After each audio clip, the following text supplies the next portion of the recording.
All right, so in this situation now, we have a couple of irregular shapes where what we would need to do is split them into two shapes that make sense. So for example, this could be split into two rectangles. Now, if we focus on this rectangle right here, it has a side of 5 and the other side is 10, while the smaller side over here is 3. So we can say that this side of this triangle is going to be 7 because we're subtracting 10 minus 3. So these are going to be two rectangles. One is 5 and 7, and the other one is 17 times 3. So if we find the area of those two, we're going to have 5 times 7, which is 35, and 17 times 3, which is 51. So now we have the area for both of these. All we have to do now is add those two together. So 35 plus 51 gives us a total of 86 for our area.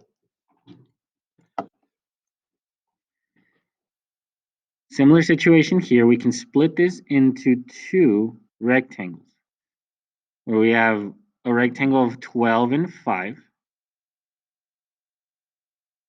and then we have another rectangle here.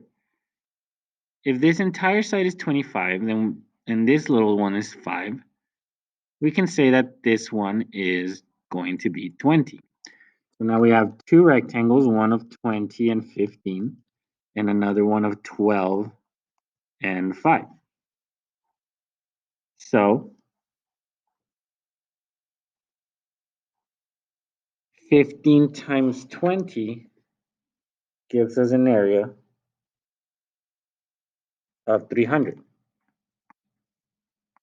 And 12 times 5 gives us an area of 60.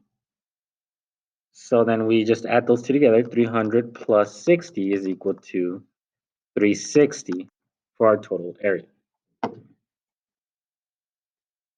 And final question asks us, the floor of Terry's attic is 24 by 35 feet.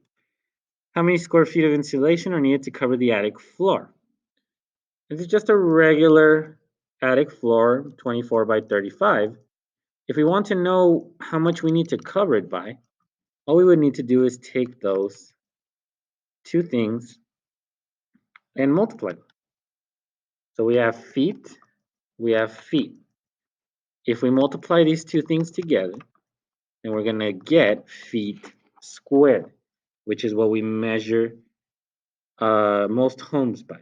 24 by 35 is 840 square feet.